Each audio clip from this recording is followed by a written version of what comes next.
धन्यवाद है आज के दिन के लिए। I thank God for today. प्रभु की हुजूरी में आनंद की भरपूरी है। We are glad to be in the presence of God. सो मैं परमेश्वर का धन्यवाद करता हूँ आज के दिन के लिए, परमेश्वर के दास पास्टर बीनू जी के लिए 11 साल के बाद उनके साथ फिर मुलाकात हो सकी, उनकी पत्नी, परिवार और चर्च परिवार से भी मैं मिल सका। I'm पिछले really हफ्ते भी, आज भी excited बहुत to बहुत be धन्यवाद। along with you, with Pastor Binu and his family. After 12 years of time, I could be here along with each one of you and to glorify the name of Jesus. सो मैं pastor जी के लिए, उनके परिवार के लिए, आप सब के लिए लिविंग वर्ड चर्च नवा शहर की ओर से ग्रीटिंग्स लाया हूँ। I am bringing my greetings from our church, from Navashar, to each one of you. मुझे बहुत खुशी है, मैं अपने बच्चों, बेटी ब्यूला और कोमल और बच्चों के साथ हूँ और ये देश बहुत ही सुंदर है, साफ है, कहीं गंदगी नहीं है और साथ ही साथ कोई सांप भी नहीं है। I am really enjoying the presence of my daughter Beulah, my son-in-law Komal and their children. This land is a very beautiful country.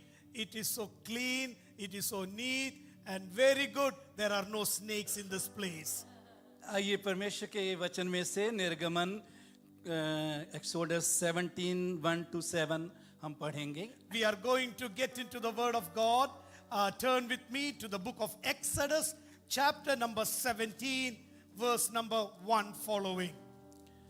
फिर इज़राइलियों की सारी मंडली सीन नाम जंगल से निकली और यहोवा के आज्ञा अनुसार कूच करके रपीदीम में अपने डेरे खड़े किए और वहां उन लोगों को पीने का पानी ना मिला। इसलिए वे मूसा से वाद विवाद करके कहने लगे, हमें पीने का पानी दे। मूसा ने उनसे कहा, तुम मुझसे क्यों वाद विवाद करते हो और यहोवा की परीक्षा क्यों करते हो? फिर वहां लोगों को पानी की प्यास लगी। तब वे यह कहकर मूसा पर बुड़बुड़ाने लगे, तू हमें बाल बच्चों और पशुओं समेत प्यासा मार डालने के लिए मिस्र से क्यों ले आया है? तब मूसा ने यहोवा की दुहाई दी और कहा, इन लोगों के साथ मैं क्या करूं? ये सब मुझ पर पथरवाह करने को हैं, के लिए तैयार हैं। यहोवा ने मूसा से कहा, इज़राइल के वृद्ध लोगों में से कुछ को अपने साथ ले ले और जिस लाठी से तूने नील नदी पर मारा था उसे अपने हाथ में लेकर लोगों के आगे बढ़ चल। देख, मैं तेरे आगे चलकर होरे पहाड़ की एक चट्टान पर खड़ा रहूंगा और तू उस चट्टान पर मारना, तब उसमें से पानी निकलेगा जिससे ये लोग पानी पिएं। तब मूसा ने इज़राइल के वृद्ध लोगों के देखते वैसा ही किया और मूसा ने उस स्थान का नाम मस्सा और मरीबा रखा, क्योंकि इज़राइलियों ने वहां वाद विवाद किया था और यहोवा की परीक्षा यह कहकर की, क्या यहोवा हमारे बीच में है या नहीं? At the Lord's command, the whole community of Israel left the wilderness of sin and moved from place to place. Eventually, they camped at Rephidim, but there was no water there for the people to drink. So once more, the people complained against Moses. Give us water to drink, they demanded. Quiet, Moses replied. Why are you complaining against me? And why are you testing the Lord? But tormented by thirst, they continued to argue with Moses. Why did you bring us out of Egypt? Are you trying to kill us, our children and our livestock with thirst? Then Moses cried out to the Lord, what should I do with these people? They're already ready to stone me. The Lord said to Moses, walk out in front of the people. Take your staff, the one you used when you struck the water of the Nile, and call some of the elders of Israel to join you. I will stand before you on the rock at Mount Sinai. Strike the rock, and the water will come gushing out. Then the people will be able to drink. So Moses struck the rock as he was told, and the water gushed out as the elders looked on. Verse number 7. Moses named the place Massa, which means test, and Meribah, which means arguing, because the people of Israel argued with Moses and tested the Lord by saying, is the Lord here with us or not? हम इस story को जानते हैं कि परमेश्वर ने इज़राइलियों को मूसा के द्वारा बड़ी सामर्थ के साथ बड़े सामर्थी काम करने के द्वारा वो जो है मिस्र में से निकाला और ये जंगल में से सफर में से गुजरकर कनान देश में जा रहे हैं. We know the story where God wanted to deliver the people of Israel from Egypt. So God used a man by name Moses and delivered the whole group of the people of Israel. And God was there along with them with mighty acts and miracles. And they traveled through wilderness. They traveled to deserts to reach the promised land. 17 अध्याय 1 पद में लिखा है, यहोवा की आज्ञा के अनुसार कूच किया. And now we read, according to the commandment of the Lord, they journeyed. कूच करके रपीदीम में अपने डेरे खड़े किए. When they came and camped at a place called Rephidim, according to what God told them to do. मेरे चीजों, हमारे लिए बहुत जरूरी है इस बात को सीखना कि यहोवा की आज्ञा के अनुसार फैसला करते हुए हम जिंदगी में आगे बढ़ें, अपनी योजनाओं में आगे बढ़ें. There is a great lesson that you understand from verse number 1 itself. We need to move forward according to the voice of God and according to God's principles. और इसके साथ ही साथ यहोवा की आज्ञा के अनुसार उन्होंने वहां डेरा खड़ा किया. Again you see, according to what God said, they camped in one place. डेरा खड़ा किया, पक्की बिल्डिंग नहीं बनाई. They camped in one place. They did not build a building there. मेरे अजीजों, परमेश्वर का वचन हमें बताता है कि यहोवा की आज्ञाएं विश्वास योग्य हैं. Psalm 119 verse 18. Psalm 86. 119 verse 86 clearly says, the principles of God are trustworthy. यहोवा की आज्ञाएं विश्वास योग्य हैं. The commands of God are trustworthy. परमेश्वर के वचन पर, परमेश्वर की आज्ञा पर हम भरोसा रख सकते हैं. We can always put our trust on the words of उसी God. में हमारी भलाई है. In that word is our strength. उसी में हमारी तरक्की है. उसी में परमेश्वर की महिमा है. In that there is the presence of God, and in that there is the glory of God. भजन 119 और 98 में लिखा है, तू अपनी आज्ञाओं के द्वारा मुझे अपने शत्रुओं से अधिक बुद्धिमान करता है. Psalm number 119 verse number 98 says, with your commandments, O Lord, you will make me more wise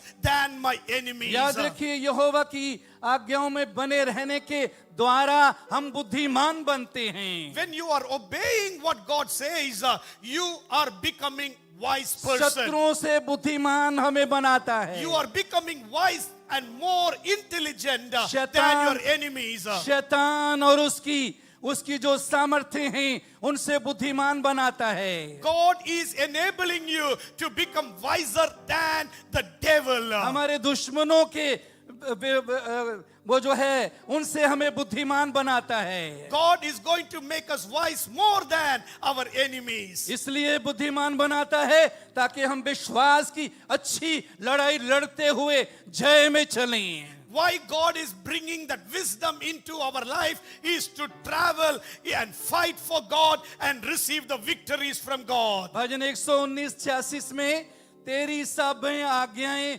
धर्म में हैं. Your words are my principles, O Lord. वो धर्म में righteous.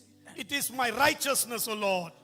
उसकी आज्ञा में बने रहने के द्वारा हम उस धार्मिकता में बने रहते हैं जो धार्मिकता परमेश्वर ने हमें यीशु के लहू के द्वारा, यीशु के बलिदान के द्वारा दी है।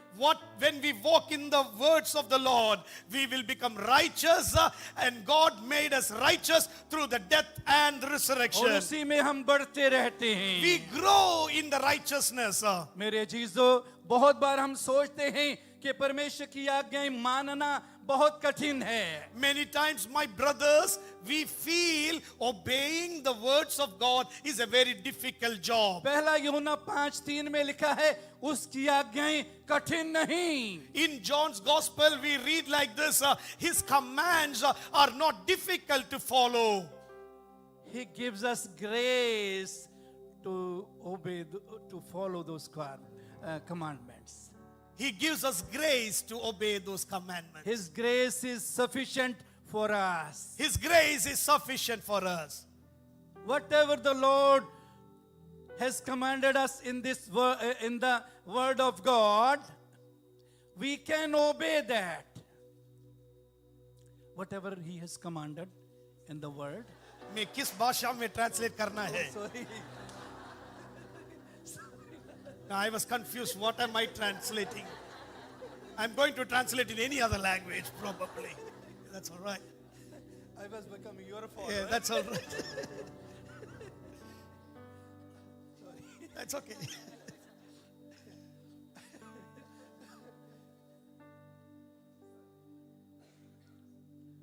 क्या कह रहा था मैं? Senior pastors, yeah. We are walking in the righteousness of God Almighty.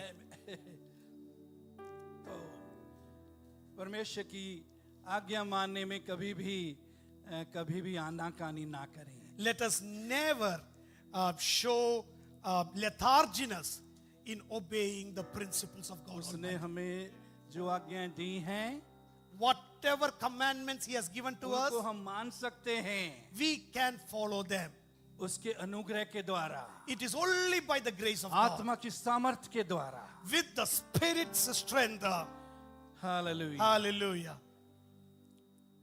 मेरे चीजों, आज्ञा मानना ही हमारी सफलता के साथ जुड़ा हुआ है।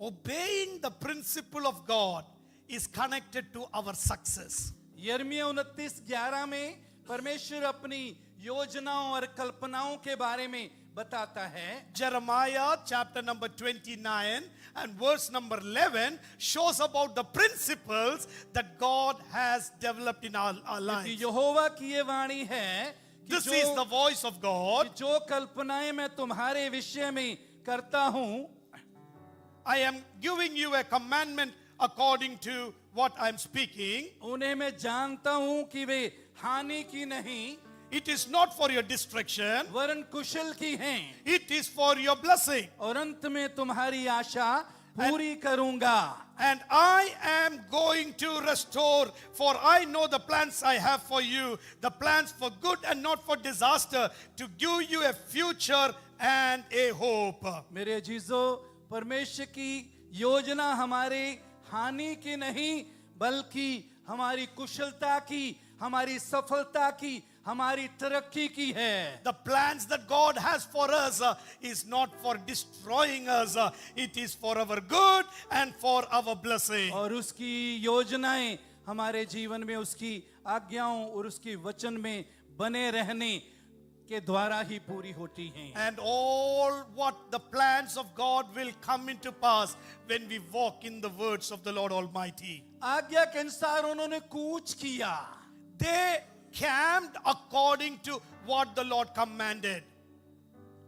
आज्ञा के अनुसार उन्होंने डेरे खड़े किए। They landed in this place called Rephidim and they camped there according to what God had commanded Romeo them. 8:14 में लिखे, इसलिए कि जितने लोग आत्मा के चलाए चलते हैं वे ही परमेश्वर के पुत्र हैं। Romans chapter number 8 verse number 14 says, the ones who obey the commandments of the Lord are his children. परमेश्वर का वचन और परमेश्वर का पवित्र आत्मा दोनों के द्वारा परमेश्वर वो जो मुख्यतः हमारी अगुवाई करता है। It is the word of God and it is the Spirit of God that will enable us to journey in this world. दो चाहे कुछ और तरीके से भी परमेश्वर कई बार अगुवाई करता है, पर मेनली हम जानते हैं कि वो वचन और आत्मा के द्वारा अगुवाई करता है. There are many other ways that God leads his people, but predominantly it is through the word of God and it is through the Spirit of God that he will lead us. मेरे जीजो, पहला पत्रस 2:11 में लिखा है, अपने आप को परदेसी और यात्री जानकर उन सांसारिक अभिलाषाओं से जो आत्मा से युद्ध करती हैं बचे रहो. First Peter chapter number 2 verse number 11 says like this, children, understand that you are passers by. This world is not your home. We are passing through this world, and let us be having that confidence that we will enter into that eternal hope one day. याद रखिए, जब तक इस जमीन पर हम हैं, इस शरीर में हम हैं, अपने आप को परदेसी और यात्री जानना है. When we are in this body living on this earth, we need to understand we are just pilgrims, we are just travelers on this world. फिलिप्पियों 3:20 में लिखा है, पर हमारा स्वदेश स्वर्ग में है. Philippians chapter number 3 verse number 20 say, this place is not our home, heaven is our eternal home. स्वर्ग के हम नागरिक हैं. We are the citizens of heaven. फिलिप्पियों 3:13 और 14 पद में लिखा है, Philippians chapter number 3 verse number 13 and 14 reads like this, जो बातें पीछे रह गई हैं उनको भूलकर आगे की बातों की ओर बढ़ता हुआ निशाने की ओर दौड़ा चला जाता हूं. you need to forget everything that is behind and run forward for the reward that God has kept for each one of us. जो पीछे रह गई हैं, जो हमने बेवकूफियां की हैं, हमने गलत बातें की हैं, हमने जो कुछ भी परमेश्वर की महिमा के विरोध में किया है, उनको भूल जाइए, उनको छोड़ दीजिए. Whatever has happened in our life in the past, can it be foolish act? Can it be a sinful act? The things that were not right, let us push behind and forget everything and run for the reward that God has kept for जो us. समय बाकी हमारे पास है, उसमें निशाने की ओर दौड़ते चले जाएं. In the time that God has kept for us, let us refocus our attention to the place that God has directed us, and let us journey वो towards it. निशाना क्या है? विश्वास के कर्ता और सिद्ध करने वाले यीशु की ओर ताकते हुए उस दौड़ में धीरज से दौड़ते रहें. Verse now we read like this, the one who has protected us and who has led us thus far, who has kept us in faith, is the one who will strengthen us to leap forward and run forward as we go in the presence of God. विश्वास के कर्ता और सिद्ध करने वाले यीशु की ओर ताकते रहें. When we read like this, when we are to be prepared in our faith, the Jesus, Looking forward to see the we are looking perfecter of our forward faith. to see the destination that is kept for us. यीशु की ओर ताकते रहें. Look at Jesus and travel forward. यीशु की ओर ताकते रहें. Look at Jesus and travel forward. आज कहाँ हमारी आंखें लगी हुई हैं? Where is our eyes directed right now? परमेश्वर का धन्यवाद हो. परमेश्वर हमें वो जो है दुनियावी आशीषें भी देता है. Praise the Lord. God will bless us in this land as well. आशीषें देता है ताकि हम दूसरों के लिए आशीष बने. Why does God bless us in this land? So that we can be a blessing for others. उन आशीषों के लिए परमेश्वर का धन्यवाद करें. We thank God for the blessings that God has given to us in this land. लेकिन जीवन भर याद रखें कि हमारी आंखें यीशु पर लगी रहें. But one thing we need to make sure we understand, our eyes should be fixed on to Jesus. कुलुस्सियों 3:1 और 2 पद में लिखा है, Colossians chapter number 3 verse number 1 and 2 writes like this. जब तुम मसीह के साथ जिलाए गए तो स्वर्गीय वस्तुओं की खोज में रहो. When you are collected, selected by the Lord Almighty, let your hearts be according to the plans of God. स्वर्गीय वस्तुओं की खोज में रहो. You need to keep your eyes gazed upon the things of heaven. स्वर्गीय वस्तु क्या हैं? What are the things of heaven? हमारा प्रभु परमेश्वर स्वर्ग में है. Our good God Almighty is up in heaven. उसका वचन, His word, उसकी हजूरी, His presence, उसकी महिमा, His glory. उसी की खोज में रहें. Let us be in that lookout.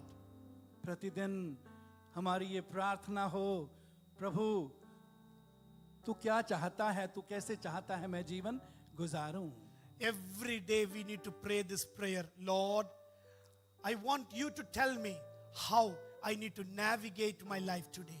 प्रभु मैं अपने जीवन के द्वारा तुझे महिमा देना चाहता हूं. I want to glorify your name through my life, Prabhu Lord. मेरे मुंह से वही बातें निकलें जिसके द्वारा तू प्रसन्न हो और तुझे महिमा मिले. Lord, when I open my mouth to speak, let me speak words that come from you and to glorify your name, Lord. प्रभु मैं वही बातें करूं, वही मेरा देखना, मेरे काम, मेरे व्यवहार तुझे महिमा देने पाए. Lord, let my words, Lord, what I see, Lord, whatever I do, every transactions, what I do, let it glorify your name, Lord. दो पद में पृथ्वी पर की नहीं, स्वर्गीय वस्तुओं पर ध्यान लगाओ. Verse number 2 says, don't focus on the earthly things, but focus on the heavenly things. धन्यवाद है पृथ्वी पर जो वस्तुएं प्रभु देता है. Praise God for the things that God has given to us in this earth. पर उन पर ध्यान ना लगाकर स्वर्गीय वस्तुओं पर ध्यान लगाएं. Don't put your mind on the things that you have received in this world, but put your mind into the things of heaven. Give the Lord first place in our lives. No. Because I can't speak in Hindi. I don't want, otherwise you'll all laugh, so it should be okay. It's okay. Maybe I need to learn right here. So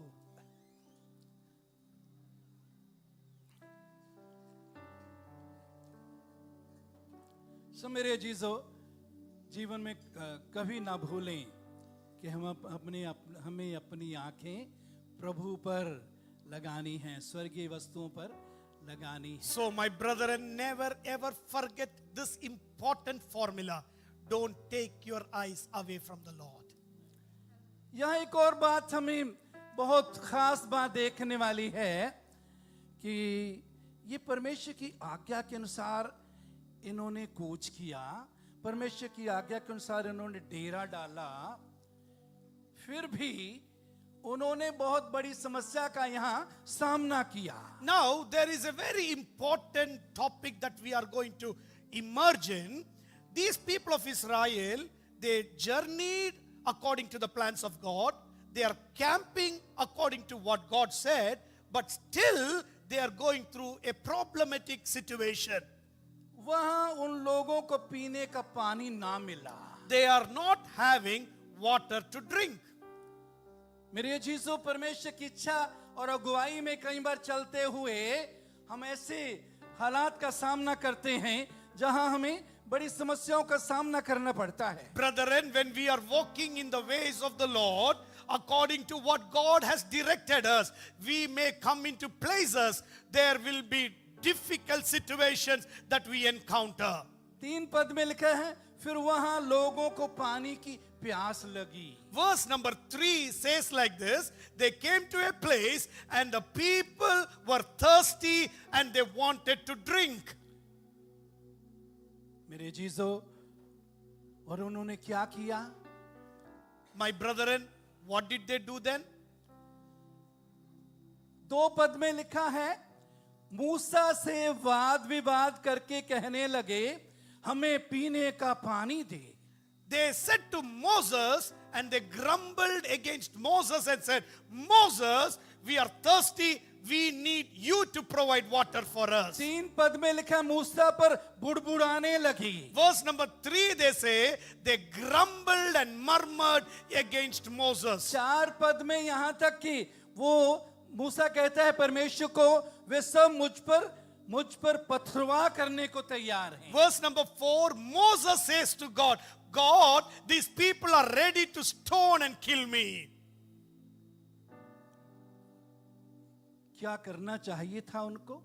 What was exactly the people of Israel, what they needed to do? उनको चाहिए था परमेश्वर की विश्वास योग्यता को देखकर उस पर भरोसा रखना. They had to look on to God and put their trust completely on God.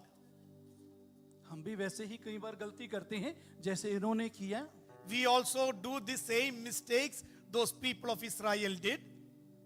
चाहिए था कि वो कहते प्रभु तेरा धन्यवाद, तूने बड़ी सामर्थ से हमको मिस्र में से तू निकाल लाया है. They said to God, God, we praise you, Lord, for you bringing us from the land of Egypt miraculously. तूने मूसा के द्वारा बड़े बड़े और अद्भुत काम किए. God, you used Moses and performed many miracles and delivered तू us. आज अब तू अभी भी कर सकता है. God, you can do miracle even now. नील नदी को मूसा के द्वारा तूने 2 भाग किया. God, you divided the Nile water. लाल समुद्र को 2 भाग किया. You turned the Nile water into red and you divided the Red Sea. कड़वे पानी को मीठे पानी में बदला. God, you are a God who can change bitter water into sweet water.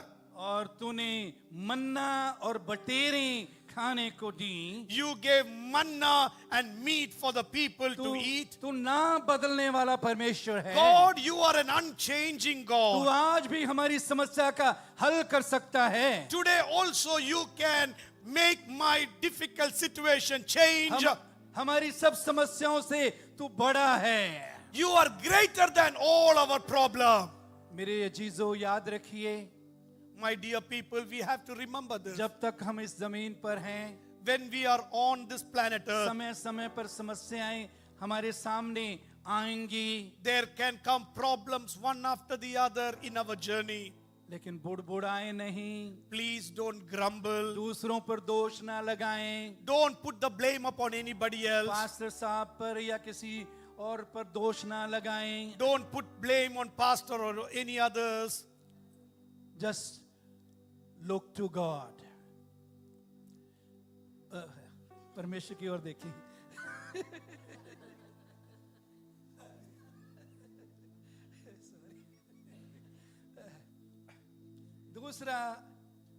दूसरा करंथियों 5:7 में लिखा है, हम रूप को देखकर नहीं विश्वास से चलते हैं.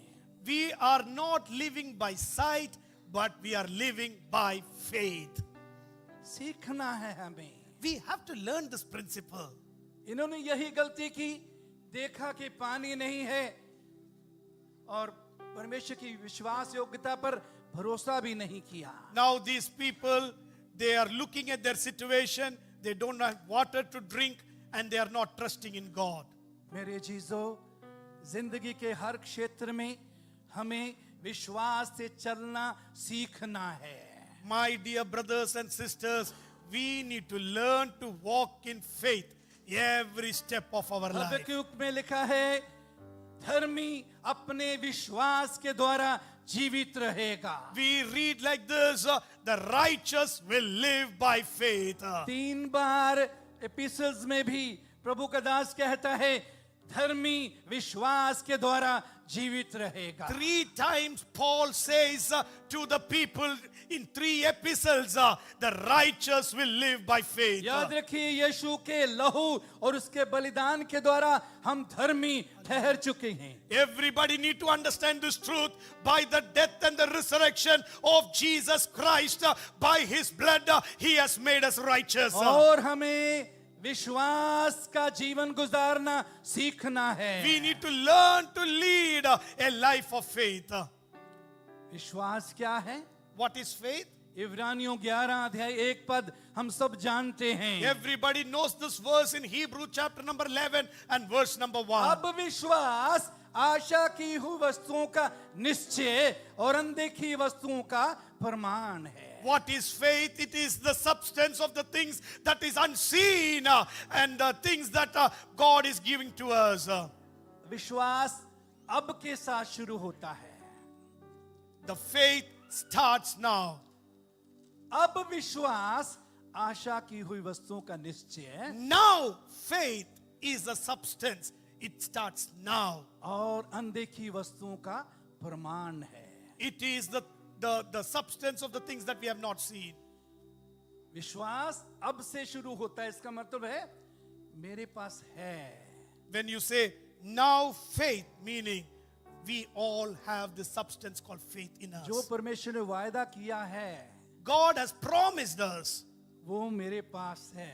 that is there within me. अब विश्वास आशा की हुई वस्तुओं का निश्चय, It is the confirmation of the things that we have not received it. किन बातों की आशा करनी है? What are the things that we need to ask for and desire for? जिनका वायदा परमेश्वर ने अपने वचन में किया है। Whatever is been told in the word of God, we have to believe and we have to receive it. आशा की हुई वस्तुओं का निश्चय, It is the thought. It is the substance of the things that we have not seen. we know everything is made of and बोलिए मैं हिंदी में बोल रहा हूँ। हाँ चलो आप बोलिए। Now I'll learn a bit of Hindi now. हम जानते हैं कि हर चीज किसी न किसी वो जो है सब्सटेंस की बनी होती है। We all know everything in this world is made up of one or the other substance. तो जो चीजें परमेश्वर ने हमें दे दी हैं, उन बातों की हमें आशा करना है और वो विश्वास उन चीजों का सब्सटेंस या कच्चा माल है, कच्चा मटेरियल है। What God has given to each one of us is the raw material of the things that God has promised us for. So जब इस पानी नहीं मिला, When they did not find water,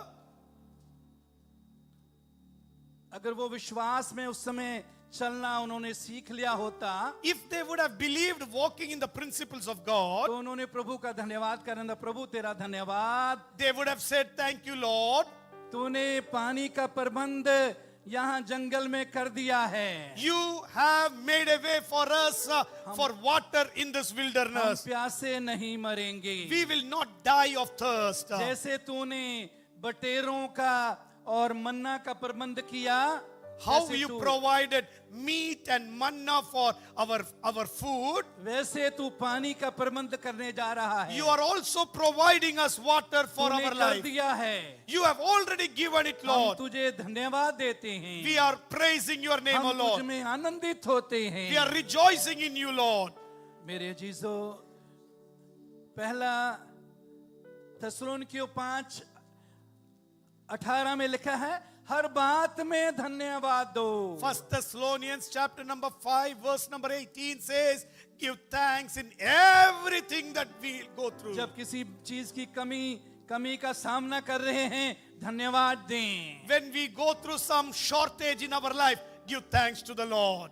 क्योंकि परमेश्वर हर कमी को अपनी महिमा में और मिरेकल में बदलने की सामर्थ रखता है। Because in everything my God is able to do a miracle and expand the things for us. फिलिप्पियों 4:4 में लिखा है, प्रभु में सदा आनंदित रहो। मैं फिर कहता हूं, आनंदित रहो। In Philippians chapter number 4 it says, rejoice in the Lord always, and again I say to you to rejoice. फिलिप्पियों 2:14 में लिखा है, सब काम बिना कुड़कुड़ाए और बिना विवाद के किया करो। We see it in Philippians, do everything without grumbling and murmuring.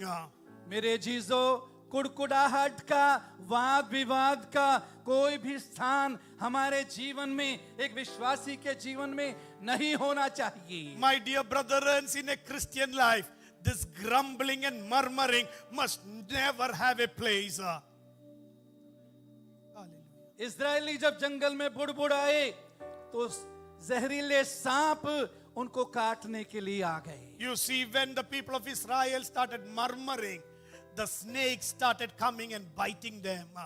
सो जब हम बुड़बुड़ाते कुड़कुड़ाते हैं, हम शत्रु, हमारे शैतान को इजाजत देते हैं कि वो हमें काटे ही। When we grumble and murmur, we are giving place to the devil called Satan, and he comes and bites us in our इसलिए situation. हर हालात में प्रभु का धन्यवाद करें, That is the reason in everything, just be praising God. क्योंकि परमेश्वर हर समस्या को वो जो है अपनी महिमा में बदलने की सामर्थ्य रखता है। Because in every situation, God can change our scenarios. जब काना के गलील में दाखरस खत्म हो गया तो पानी को भी यीशु मसीह ने दाखरस में बदल दिया। In the wedding of Cana, you know what Jesus did?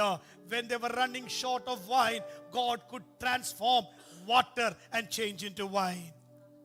मेरे जीजो, 3 पद में हम देखते हैं कि वो मूसा पर बुड़बुड़ाए। Verse number 3 of Exodus, we see like they grumbled against Moses. निर्गमन 16:8, एक्सोडस 16:8 में Exodus chapter number 16, verse number 8, we read like वहां this. मूसा कहता है, There Moses says like this, तुम्हारा वो बुड़बुड़ाना हम पर नहीं, यहोवा ही पर है। you are not murmuring against us people, you are murmuring against God. So remember, याद रखिए, कभी भी अपने अगुवों पर, अपने परिवार के किसी मेंबर पर, और जहां आप काम करते हैं, जो लोग आपके संपर्क में हैं, कभी भी किसी पर ना बुड़बुड़ाएं। So we need to keep this as a very important lesson. Never grumble at anybody. Maybe it is in your family, maybe it is in your neighborhood, maybe it is in your workplace, maybe along any place. Never grumble with anybody. परमेश्वर हमें समय समय पर ऐसे लोगों के बीच में रखता है जहां हमें वो सिखाता है। God brings people, different people into our life so that He can train and teach us. जहां हमें बनाता है, यीशु के समान बनाता है। God is in a process of making us so that we can become like Jesus Christ. वचन में लिखा है कि वो जो है लोहा लोहे को तेज करता है। In the word we see iron sharpens iron. सो परमेश्वर एक दूसरे के द्वारा हमें तेज करता है। God हमें- will use some people in our journey to sharpen us, हमें यीशु जैसा बनाने के लिए। to make us like Jesus. सो कभी भी एक दूसरे पर बुड़बुड़ाए नहीं। So my recommendation is don't grumble with anybody. जैसे हर एक सिचुएशन में प्रभु से पूछे, प्रभु तू मुझे क्या सिखाना चाहता है? In every situation, ask the Lord, God, in this situation, what am I supposed to कैसे learn? मुझे बदलना चाहता है? What do you want me to change? मैं बदलने के लिए तैयार हूँ। I'm ready to change, Lord. जैसा तू बनाना चाहता मैं बनने के लिए तैयार हूँ। Whatever you want me to become, I am ready to become, Lord. निर्गमन 17:3 में ये लोग कहते हैं, तू हमें बाल बच्चों और पशुओं समेत प्यासा मार डालने के लिए ले आया है। Exodus 17:3, the people of Israel are murmuring and saying, you have brought us into this land, into this wilderness, so that we can be destroyed and the wild animals can eat our bodies. मेरे अजीजों, परमेश्वर ने क्या कहा था? परमेश्वर ने Abraham को कहा, What did God say? He told to Abraham like this, उत्पत्ति 17:8, मैं तुझको और तेरे पश्चात तेरे वंश को भी यह सारा कनान देश जिसमें तू परदेसी होकर रहता है इस रीति दूंगा कि वे युग युग युग युग उनकी निज भूमि रहेगी और मैं उनका परमेश्वर रहूंगा। And verse number 8, we read like this. God says to Abraham, Abraham, you are going to inherit a land that you are going to be a blessing, not only for you, it is going to be a blessing for your generation from time to time. ये सारा कनान देश मैंने तुझे दे दिया है। I have already given you this land of Canaan. परमेश्वर की योजना में योजना नहीं थी कि वो जंगल में मरें। वो कहते हम जंगल में मर जाएंगे प्यासे। These people now, when they are come through this desert, they are thinking that they will die of thirst, but it was not God's plan that they would die in the desert. The plan of God was they will reach Canaan and they will inherit the promised land. Exodus 3:17 में मूसा को परमेश्वर कहते हैं, मैंने ठान लिया है कि तुमको मिस्र के दुखों में से निकालकर कनानी, हित्ती, एमोरी, प्रिजी, हिब्बी और यबूसी लोगों के देश में ले चलूंगा, जो ऐसा देश है जिसमें दूध और मधु की धाराएं बहती हैं। Exodus chapter number 3 verse number 12, God says like this, I'm going to take you into this foreign land where many other people are there. What is the reason I'm taking you? So that you can receive the blessing of that land, which is a land flowing with milk and honey. परमेश्वर ने जो ठान लिया है वो उसे पूरा करने में भी समर्थी है। My God has a plan, and the plan that He has, He will fulfill it. और लेकिन उसको हमारे सहयोग की जरूरत है, हमारे विश्वास की जरूरत है। But we need to exercise our faith in our journey as we go forward. मेरे चीजों, पहला राजा 17 अध्याय और 12 पद में हम देखते हैं कि वो विधवा औरत जिसके पास एलिया को परमेश्वर ने भेजा, वो क्या बोलती है? वो कहती है, मेरे पास एक भी रोटी नहीं है, केवल घड़े में मुट्ठी भर मैदा और कुप्पी में थोड़ा सा तेल है। अपने और अपने बेटे के लिए उसे पकाऊं और हम उसे खाएं, फिर मर जाएं। First Kings chapter number 17 talks about God taking the prophet into the land of Zarephath. There you see a widow saying like this, we don't have enough food in our house. We have only little, so that I and my son, we will eat and we will die. ये योजना बना रही है कि हम खाएंगे और मर जाएंगे। What was this lady's plans? We will eat the last morsel of the food and die. परमेश्वर की योजना क्या थी कि जब तक बारिश नहीं होगी वो उसी मैदे और उसी तेल के द्वारा ना केवल वो और उसका परिवार खाएगा, बल्कि वो एलिया को भी खिलाएगी। What was the plan of God? The plan was not for this woman and the child to die, but the plan of God was till rain comes upon the land, the flour of the house, the oil of the house will never come to an end. The food will be enough for the family. It will be enough for her extended family and even to the community that she is living. मेरे अजीजों, परमेश्वर की योजनाओं पर ध्यान लगाएं। My dear people, we need to concentrate on the plan of God. उसकी योजना जो हमारी तरक्की और भलाई की हैं। His plans are for our prosperity. मेरे जीजो 5 पद में, जिस लाठी से तूने नील नदी पर मारा था उसे अपने हाथ में लेकर लोगों के आगे बढ़ चल, परमेश्वर मूसा को कहता है। Verse number 5, God says to Moses, Moses, you have a stick that you got when you struck the waters of Nile.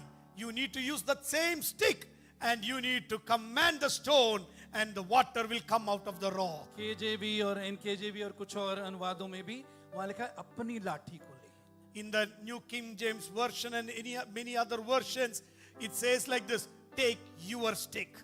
मूसा को कहा अपनी लाठी हाथ में ले। Moses, take your stick in your hand. मेरे जीजो, नए नियम में आत्मा की तलवार जो परमेश्वर का वचन है वो लेने के लिए हमें कहा गया है। In the New Testament, the Spirit of the Lord is telling, take the armor of God, the sword of God. You need to take the armor of God and fight your battles. ये आत्मा की तलवार परमेश्वर का वचन है।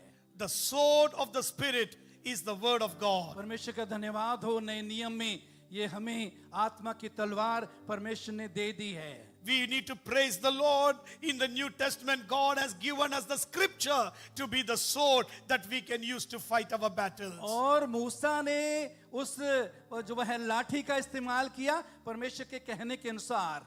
And Moses used the stick according to what God told her. और हम भी परमेश्वर के आत्मा की वचन की तलवार का जब इस्तेमाल करते हैं, When we use the sword of the word of God according to what God has told us तो to do, आत्मा की तलवार हमारे लिए वैसे ही काम करती है जैसे मूसा के लिए और उन लोगों के लिए चट्टान में से पानी निकालने के लिए the sword परमेश्वर ने will किया। help us just like it helped the people of Israel to bring water out of the rock. He will enable us to bring an answer to our prayers. पहला कुरिन्थियों 10 अध्याय में हम देखते हैं कि वो चट्टान यीशु मसीह है। In Corinthians, Paul says that rock that followed the people of Israel is Jesus. ये चट्टान जिस पर मारा गया, जिसमें से पानी निकला, ये यीशु की तस्वीर है। The rock that was beaten, the rock that brought the water out, it is a symbol of Jesus. उसके जब वो क्रूस पर चढ़ाया गया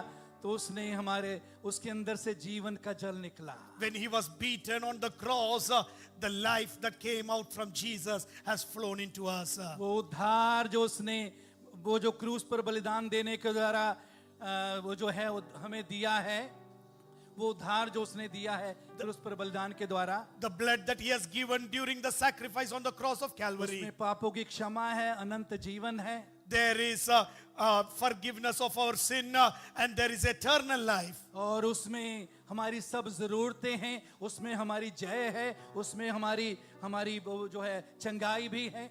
In that every blessing that we receive require is there. There is blessing in it, there is healing in it. दूसरा पत्रस 1 अध्याय 3 पद में लिखा है, उसके ईश्वरीय सामर्थ्य ने सब कुछ जो जीवन और भक्ति से संबंध रखता है हमें उसी की पहचान के द्वारा दिया है। Peter writes like this, whatever is required for our physical and the spiritual blessing, God has given it through Christ Jesus. सब कुछ जो जीवन और भक्ति से संबंध रखता है उसी के पहचान के द्वारा उसने हमें दे दिया है। He has already given that is required for our spiritual and physical blessing. विश्वास के द्वारा परमेश्वर के वचन पर खड़े होने के द्वारा उसका अंगीकार करने के द्वारा उसे हम अपने जीवन में वो जो है प्रैक्टिकली फिजिकली देख सकते हैं। By faith we receive it and put it into practice and live in by faith. मेरे जीजो बुड़बुड़ाए नहीं जब भी पानी की कमी होती है।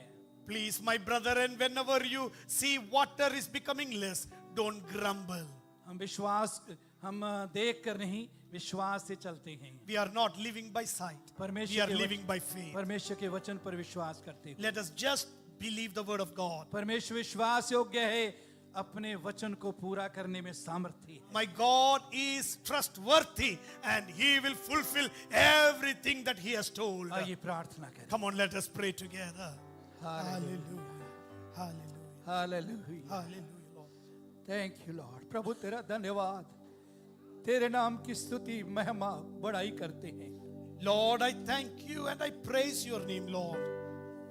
धन्यवाद देते हैं प्रभु तेरे जीवित वचन के लिए। Lord, I thank you for this living word. तेरा वचन जीवित प्रबल और दो धारी तलवार से ज्यादा चोखा है। Lord, your word is powerful. It is sharper than the two-edged sword. प्रभु तूने वचन में कहा जो बातें मैं तुमसे कहता हूँ वो जीवन और आत्मा है। Lord, you have told your word is life and spirit in us. अनुग्रह दे तेरे वचन पर हम खड़े रहें, Lord, help us to walk in your word, Lord. क्योंकि तू अपने वचन को पूरा करने में सामर्थी है।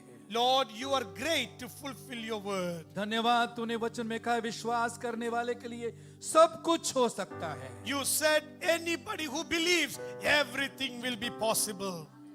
अनुग्रह दे हम तुझ में आनंदित रहना, तेरा धन्यवाद करना हर समय सीखें। Lord, I pray that you would help us so that we will rely in you and walk in your ways, Lord. और बुड़बुड़ाहट पर वो जो जय पाएं।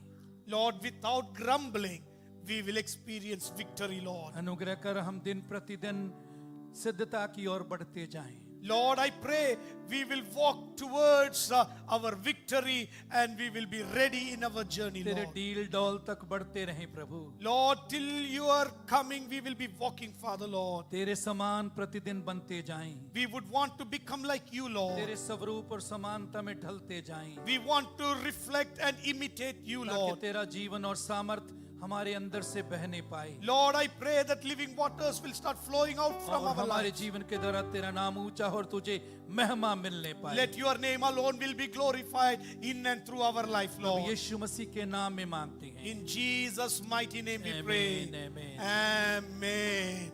Put your hands together for the man of God that brought God's word.